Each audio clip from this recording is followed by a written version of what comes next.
നല്ല ലൈവ് ചെമ്മീനായിട്ടാണ് ഇന്ന് നൈറ്റ് ഫിഷിങ്ങിന് ഇറങ്ങിയത്. നമുക്ക് എന്തെങ്കിലും കിട്ടുമോ നോക്കാം.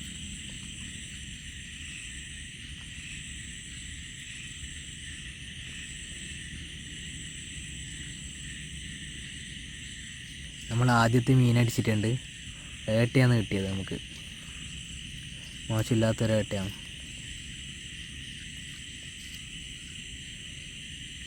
രണ്ടാമത് നമുക്ക് അടിച്ചത് നല്ല വലിയൊരു കൂറകട്ടയാണ്. നമ്മുടെ നാട്ടിൽ ചുണ്ടനാട്ട കൂറകട്ട എന്നാണല്ലോ ഇതിന് പറയൽ. നല്ല വലിയ സാധനം കേട്ടോ.